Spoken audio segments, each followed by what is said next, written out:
भगवान श्री कृष्ण के अमृतमय संदेश को हम लोग चिंतन मनन करते हुए उस बिंदु तक पहुँचे थे जहाँ हमें ये बताया गया कि जीवन में हम कहाँ किस प्रकार से व्यामोह में फंसते हैं, कैसे हमारे जीवन में मल विक्षेप का प्रभाव आता है और हम सही निर्णय नहीं कर पाते।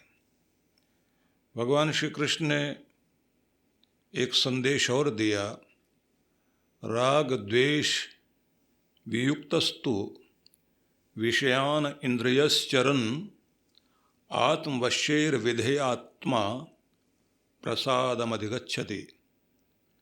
जब मनुष्य अपने आप को राग द्वेष से वियुक्त करते हुए इंद्रियों का विषयों में विचरण करते हुए भी अपने आप को राग द्वेष से विमुक्त कर लेता है, तब उसका अंतःकरण प्रसन्नता से युक्त हुआ करता है।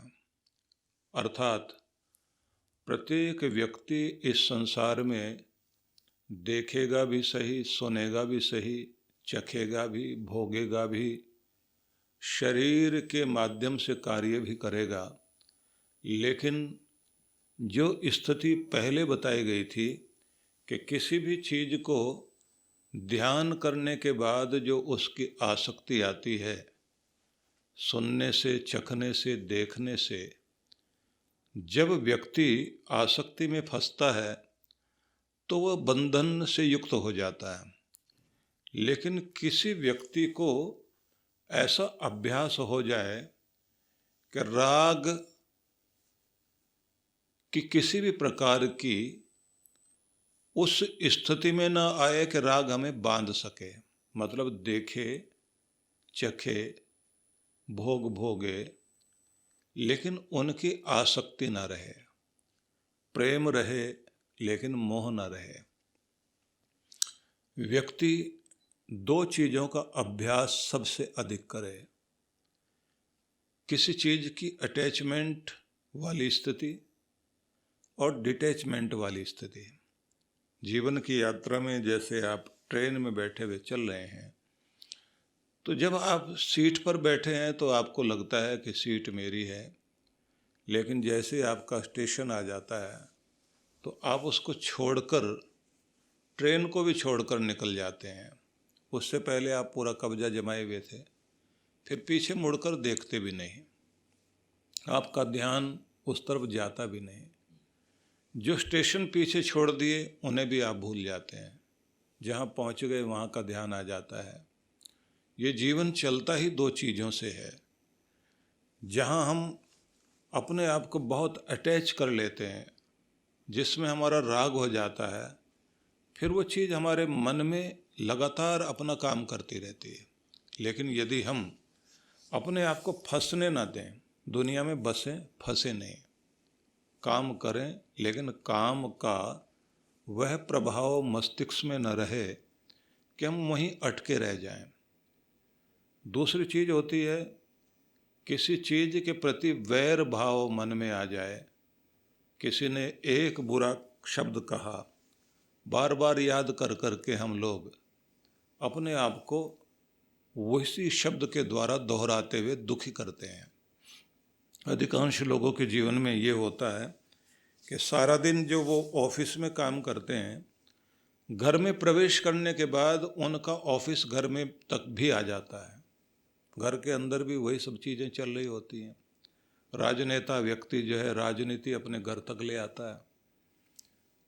जो लोग व्यापार कर रहे होते हैं उनके व्यापारिक मन घर में भी चल रहा होता है, हिसाब किताब वहाँ भी चल रहा होता है। तो उसका परिणाम क्या होता है कि वो आपके राग का प्रभाव साथ आ जाता है। राग का प्रभाव साथ आते ही प्रेम का मंदिर आपका घर घर नहीं रहता, वहाँ प्रसन्नता और प्रेम नहीं रह पाता। वहाँ पहुँचने के बाद आप जो चीज़ जहाँ से छोड़कर आनी चाहिए नहीं छोड़ पाते आप, और घर तक लेकर आते हैं, तो बाहर का तनाव आप घर में लेकर आते हैं।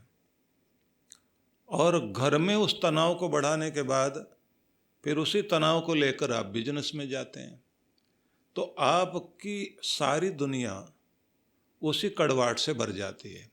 होना ये चाहिए कि आप ऐसी प्रैक्टिस करें कि जहाँ गए वहाँ का कार्य करने के बाद उस स्टेशन को छोड़ दीजिए, वो ट्रेन वहीं छोड़िए। अब आप मन और मस्तिष्क को पूरी तरह मुक्त करके घर में आइए और अपने घर को प्रसन्नता से, प्रेम से, आनंद से भरपूर कीजिए, तो आपका घर आनंदित हो जाएगा। इस बात को समझाने के लिए एक बहुत सुंदर प्रसंग हम देवी भागवत महापुराण में देखते हैं। वहाँ पर एक पात्र के परिकल्पना कहिए या पात्र के माध्यम से एक चीज़ समझाई गई है कि आपके जीवन का राग कभी किसी राक्षस की तरह भी हो सकता है और आपका द्वेष भी कोई राक्षस बन सकता है। आपको क्या करना चाहिए? दोनों से शक्ति के साथ में लड़कर अपने आप को, अपनी शांति और अपने आनंद को जो वो लूट रहे थे उससे मुक्त करना चाहिए। अब ये जो मैंने आपको सार बताया, इससे बात स्पष्ट नहीं हुई अभी। अब मैं आपको वो कथा बताना चाहता हूँ जो देवी भागवत पुराण में जिसका वर्णन किया गया।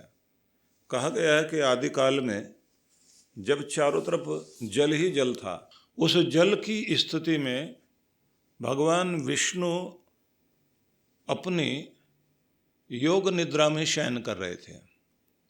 जल की लहरें समुद्र में उठ रही और उनके कर्ण महल से दो दैत्य प्रकट हो गए, एक मधु और एक कैटभ। और वे दोनों के दोनों अपने आप को आकार में बड़ा होता हुआ देख रहे हैं।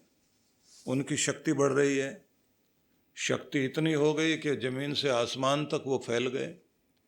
और फिर वो हम कहाँ से, किस स्रोत से आए, हमको किसने उत्पन्न किया, ये बात ध्यान रख लीजिए कि यहाँ कहानी में कहा गया है कि कर्ण महल से पैदा हुए हैं।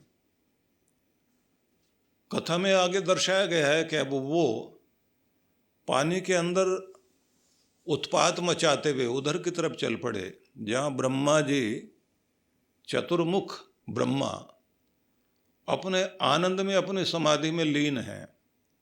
अब ये उद्धत होकर उनकी तरफ बढ़ चले और बोले कि इनके साथ खेलते हैं। दूसरे ने कहा ये तो शक्तिशाली लगते हैं, तो बोले लड़ते हैं इनसे। और नज़दीक जाकर के उन्हें तंग करने लगे। साथ में बोले कि बाद में इनका भक्षण भी कर लेंगे।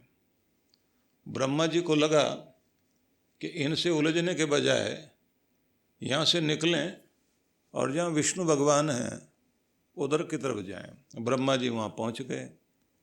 विष्णु भगवान को हिलाने डुलाने लगे कि महाराज उठिए आप। वे अपनी योग निद्रा में हैं। अपनी योग निद्रा में हैं तो उस समय ब्रह्मा जी को लगा कि ये उठेंगे तो ये जहाँ से राक्षस उत्पन्न हुए हैं इनका इलाज तो यही कर सकते हैं। पुराणों में कथा ये आती है कि अधिकांश दैत्यों का विनाश विष्णु भगवान ने और उनके अवतारों ने किया।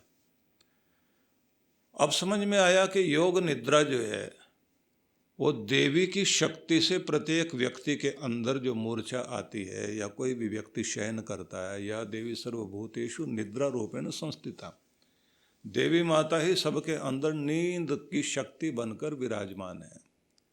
ब्रह्मा जी उनकी स्तुति करने लगे देवी माता की कि आप कृपा करके योग निद्रा से विष्णु भगवान को जागृत कीजिए। और कहा गया है कि उसके बाद विष्णु भगवान उस योग निद्रा से जागृत हुए। जागृत हो गए तो उसके बाद ब्रह्मा जी की बात उन्होंने सुनी और ब्रह्मा जी ने जैसे निवेदन किया कि दो राक्षसों के द्वारा हमारा ध्यान भंग किया जा रहा है, हमें आनंद से वंचित किया जा रहा है। अब यहाँ पर ये बात ध्यान में आनी चाहिए कि वे दोनों राक्षस वहाँ से चल कर के विष्णु भगवान के सामने आ गए और बोले अब तो चलो दो लोगों से लड़ना पड़ेगा। विष्णु भगवान उन राक्षसों को देख करके उन्हें रोकना चाहते हैं और ब्रह्मा जी पीछे हट गए। अब विष्णु भगवान के साथ वो युद्ध करने लगे हैं। लेकिन यहाँ एक कथा और कही गई है, जिस कथा में ये दर्शाया गया है। सबसे पहले तो ये जान लीजिए कि ये दोनों हैं कौन, और ये कान से पैदा हो गए, और वो भी कान की मैल से। तो मधु का अर्थ होता है जो मीठा लगे, प्यारा लगे, आकर्षक लगे, जो मोहक हो और जो बांधता हो, अपने आकर्षण में बांध ले, इसी का नाम है राग। राग। और दूसरा है कैटब, जिसका मतलब होता है जो कटु लगता हो, कड़वा लगता हो, कड़वी बात, वो सब जिसके द्वारा आपके अंदर कड़वाहट पैदा होती है, उस सब को आप कहेंगे कि वो कैटब है, जिसके कारण आपके अंदर बैर जागता है। तो एक चीज हो गया प्राप्त करने की भावना, मतलब और राग द्वेष दो ही चीजें हैं। दोनों को कहा गया है कि व्यक्ति के अंदर प्रेम भाव आए, और प्रेम का वह रूप जहाँ आप अपने बचाव के लिए कार्य करते हैं, वहाँ तक तो वो देवता वाला रूप है। लेकिन जहाँ आपका फंसना शुरू हो जाए, इसे इस तरह से समझ लीजिए कि कोई चीज़ की एडिक्शन आपके जीवन में आ जाए, तब वो राग बनता है, तब वो दैत्य वाला, असुर वाली चीज़ बन जाती है। और ये राग होता किस तरह का है? इसको मधु कैटब कह करके पुकारा गया कि राक्षस है ये। आपको लगेगा कि ये तो होते ही नहीं ऐसे। तो समझाया गया है कि आप किसके एडिक्ट हैं, एडिक्शन किस चीज़ की है, किस चीज़ के नशेड़ी बन गए आप अगर जो है किसी मोबाइल फ़ोन में व्हाट्सएप से लेकर के और फेसबुक और दूसरे अन्य चीज़ें, जो भी आपका यूट्यूब और चीज़ें हो सकती हैं, उनको देखने की लत पड़ गई, तो एक समय आएगा कि आप एडिक्ट हो जाएंगे, नशेड़ी बन जाओगे, और आप थोड़ी थोड़ी देर के बाद में उसे चेक करते रहेंगे, कोई मैसेज तो नहीं आ गया। आप जो थोड़ी थोड़ी देर के बाद उसे चेक करने लग जाएंगे, और यहाँ तक होगा कि जैसे भगवान को याद करके आदमी सोता है और सवेरे जागेगा तो भगवान को याद करेगा, तो पता नहीं भगवान याद करेगा नहीं करेगा, लेकिन फ़ोन जरूर देखेगा। भोजन करते करते भी उसे खोल के देखेगा। लोग कहते हैं भगवान को याद कीजिए। आप एडिक्शन में आ गए, टीवी सीरियल के एडिक्शन में लोग आ जाते हैं। ये सब राग है, ये आसक्ति है, ये वो चीज़ है जो आपको पकड़ ले और फिर छोड़े ही नहीं। वो सब मधु कैटब वाली स्थिति है। बैर भी बांधता है आपको, और ये ध्यान रख लेना, राग भी आपको बांधता है। और कृष्ण भगवान कहते हैं राग द्वेष से युक्त हुआ व्यक्ति ही संसार में इंद्रियों का प्रयोग करते हुए भी अपने आप को, स्वयं को अपने वश में रख करके परमात्मा के द्वारा दी गई प्रसन्नता को प्राप्त कर सकता है। नहीं तो ज़्यादातर लोग राग द्वेष के कारण अपने इंद्रियों से और अपने शरीर से दुख भोगने का काम संसार में करते हैं। उनकी चिंता, उनका डर, उनका भय खत्म नहीं होता। अब जरा इन दोनों राक्षसों के बारे में सुन लीजिए, क्योंकि ये राग और द्वेष, अब सवाल ये उठता है कि ये पैदा कहाँ से होते हैं? कहते हैं कर्णमैल से पैदा होते हैं। अब वो कर्णमैल क्या है? कानों में जो मैल आपके जा रही है वही, क्योंकि सुन रहे हैं जो आप समाज से, समाज के अंदर से जो आप सुन रहे हैं, जो आपके मस्तिष्क में डाला जा रहा है, उसी के कारण तो राग पैदा होता है। उसी से द्वेष, कि सुना आपने आपके बारे में उसने क्या कहा, जो आपके अंदर से ही पैदा हो जाए और आपको बांध ले, वही है जिसे मधु कहा गया, प्यारा लगने वाला। किसी किसी आदमी को प्यारा लगता है ये कैटब। कैटब प्यारा कब लगता है? हालांकि कैटब तो कड़वाहट वाला है, शत्रुता पैदा करने वाला। लेकिन आप समझ लीजिए दोनों जुड़वा है ना। शत्रु के निंदा कोई करता हो, हमारे बैरी, हमारे विरोधी की कोई निंदा करता हो, 10 काम छोड़ के आदमी सुनेगा, और उस समय जो स्वाद आता सुनने का, वो जो निंदा रस है, उसके मुकाबले का तो कहते हैं ब्रह्मानंद जो रस है, वो भी ब्रह्मानंदी आनंद जो भी है, रस है, वो भी उतना बड़ा नहीं होता।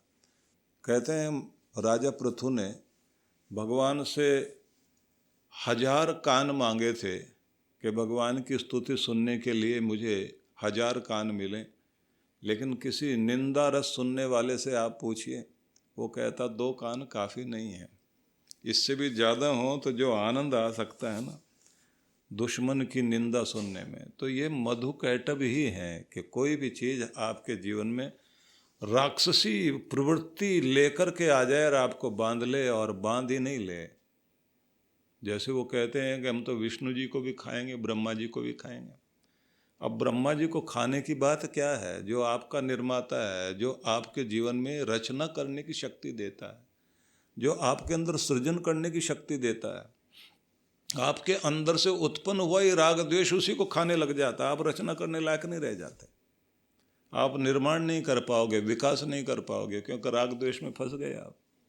और राग द्वेष में फंसे हुए लोग जो है इन दोनों राक्षसों के द्वारा इसी तरह से मारे जाते हैं। और अब इसमें क्योंकि कहानियों में ट्विस्ट होता है, कहानियों में मोड़ होते हैं, तो इसलिए मैं आपको अब वो भी एक चीज़ सुना देता हूँ जो इस कथा रचना में एक बड़ी मार्मिक बात और कही गई है। कहते हैं कि जिस समय ये दोनों उत्पन्न हुए थे तो उस समय जो है वहाँ आदि शक्ति प्रकट हुई थी। आदि शक्ति ने प्रकट होते ही कहा कि तुम जिसे खोज रहे हो, इस पूरी सृष्टि की निर्मात्री शक्ति मैं ही हूँ, मैं ही माँ हूँ। मेरी ममता से दुनिया में सारी चीज़ें उत्पन्न होती हैं, मुझे ही निर्माण करने की शक्ति दी गई है। और देखा जाए तो भगवान ने माँ के अंदर ही वो गुण दिया है कि जो पालन पोषण कर सके। इतना बर्दाश्त करना आसान बात नहीं हर किसी के। संतान के उत्पन्न करने में जो दर्द सहना पड़ता है वो तो है ही, पालन करने में भी न जाने कितने दर्द सहने पड़ते हैं। अपनी नींदें त्यागनी पड़ती है, अपना खाना पीना पहनना। बच्चा एक ही बात को 10 बार पूछेगा, माँ उसको प्यार कर रही है, वो तो माँ को लाते तक मार देता है, थप्पड़ मार देगा, कान खींच लेगा, बाल खींच लेगा, सब कुछ करता है। उसके बाद भी माँ अपने बच्चे को, चाहे वो गंदा होकर के आए तो भी उसको स्वच्छ करके, निर्मल करके, अपने हृदय से लगाकर, सजा कर, संवार कर, उसे फिर से दुलार कर, प्रसन्नता से युक्त कर देती है। तो संसार में जो निर्मात्री शक्ति है वो माँ है।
सभी भक्तों के लिए बहुत बहुत आशीर्वाद, बहुत बहुत शुभकामनाएं, और सभी को आमंत्रित कर रहा हूं मैं ऋषिकेश हिमालय गंगा तट पर बैठ कर के हम लोग प्रत्येक वर्ष की तरह इस बार फिर साधना में, ध्यान साधना में शामिल होंगे।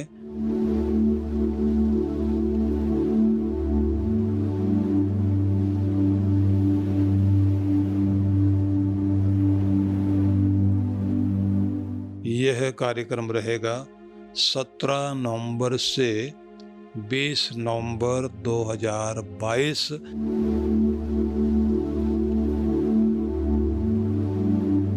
तो आप परमार्थ निकेतन में, गंगा तट पर और हिमालय के उस आंगन में जहाँ श्रद्धा भाव से प्रत्येक वर्ष हम लोग साधना करते हैं, इस बार की साधना बहुत अद्भुत होने वाली है।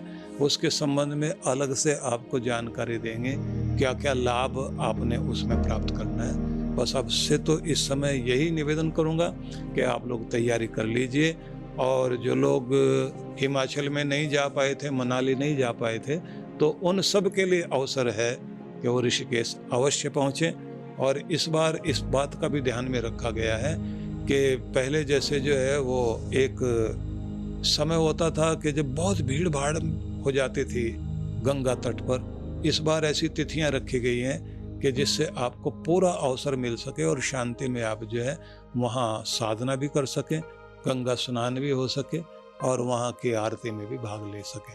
तो आप सभी के लिए बहुत बहुत आशीर्वाद, मंगल कामनाएं और आमंत्रण भी